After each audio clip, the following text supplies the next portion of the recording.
What is up, guys? Or females? If you're a female watching it, then I guess females as well. But today we're doing more Leetcode problems, but I guess the only catch is I'm not necessarily going to be doing it by what are they called again? By coding patterns anymore. I'm really just going to be doing problems that will probably help prepare me for interviews. Or interview because I only potentially have one right now. Um, but yeah, so this is just to prepare me potentially. Um, and so yeah, the coding patterns will be on a bit of a pause for now. Um, and so once we'll eventually get back to it, but that's that for now. So yeah, we're just gonna be doing this problem, and I guess we can just get into it. Step-by-step directions from a binary tree node to another. You are given the root of a binary tree with n nodes. Each node is uniquely assigned a value from 1 to n. You are also given an integer start value representing the value of the start node s, and a different integer dest value representing the value of the destination node t. Find the shortest path starting from node s and ending at node t. Generate step-by-step directions of such path as a string consisting of only the uppercase letters L, R, and U. Each letter indicates a specific direction. L means to go from a node to its left child node. R means to go from a node to its right child node. U means to go from a node to its parent node. And yeah, so basically you just want to generate this path, right? So I believe we've done a problem similar. I'm not sure if I actually did upload it, but I did do a problem similar, which is basically you want to see if you can find the node, and if you can, what is the path, right? So this is essentially the same thing, so we'll implement that. So self, and then we'll have a node, and which is an optional tree node. Whoops, tree node. We're gonna have a destination. This is not to be confused with this destination value, but it's just the destination from node to the destination, like to the node that we want to look for. So, because we'll be calling this function twice, once for the start node, once for the destination node. And the last one will be path, which is a list of string.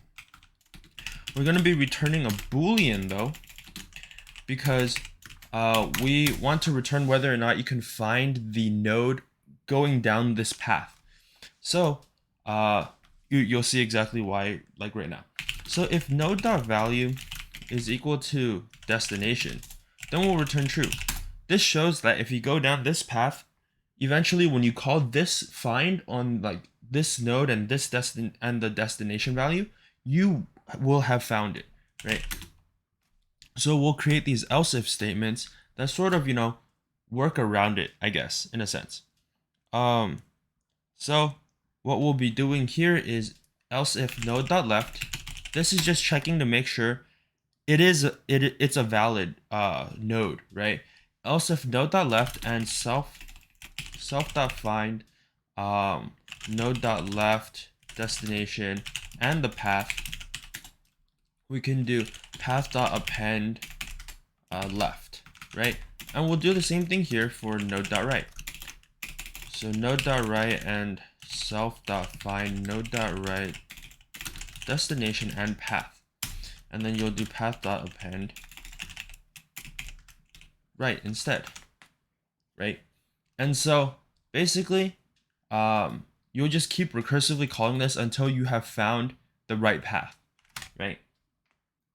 And this will check every node, which is kind of expected, right? Like, because you don't, since this is just a binary tree, it's not a binary search tree where that would be sorted in a sense.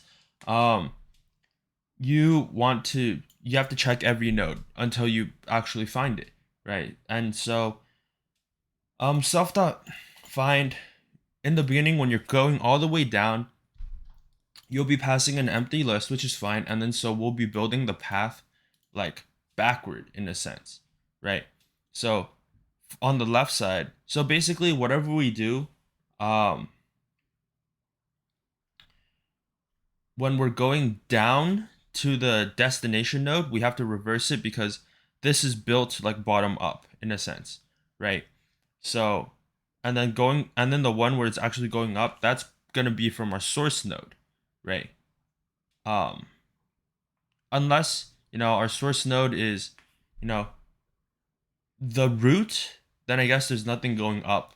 But then that just makes the source path that you'll see later on kind of just irrelevant, right? And so here we'll just return path, because this will build our path going from the root node, because that's the first node we're going to be calling this on, to our destination, whether it is the start value or the destination value. So now in order to start building out our solution, we're going to define a source path, a destination path, and we're going to both give these empty arrays. We're going to do self.find. We're going to pass in the root. We're going to pass in the start value, because that's the value that we want to find. And we're going to give this source path, right? We're going to do the same thing here, but with root destination value instead, and destination path. So these two variables, or like these two variables here, and but they're passed in here and here, they will end up holding the path from the root node to the destination path, right? I think that's pretty self-explanatory. We don't need to do anything with the true, because I think we're guaranteed to find the node. I don't think it's possible to not find it. I think that's the whole point of this question. But if it's possible not to find it, then I suppose you could do something with like false here. And if either of these are false, you just return like an empty array, or an empty string, or an empty string saying not found, or something like that, potentially, right? But this is essentially what you want to do. You'll build out a source path and destination path. And so we need to write a while loop condition. While the length of source path is not 0, but this will do the same, because 0 is considered a none, or like a false value, and then everything else is considered true. For length, it can only be 0 to positive infinity, right? So we don't need to worry about negative. So I'm not actually sure. I'm pretty sure negative would also show up as true in a if statement, because that's what essentially a while loop is. But that's out of the scope of length, so we don't really worry about that. And so we also want to find the length of the destination path as well, because we want to make sure both of them are not 0. And we want to see if source path, the last thing, is equal to the destination path's last thing, then we want to do source path dot pop and destination path dot pop. So let's say, for example, we have a tree that looks like, okay, I think we can just use this one, this 5 1 2 3 6 4 tree, right? So if both of these nodes were on the same side, let's say the source node is 6. Actually, no, we'll keep the destination as 6, and then we'll have the start as 4, right? So then all you really need to do for this binary tree, or like sample of a binary tree, it's a 5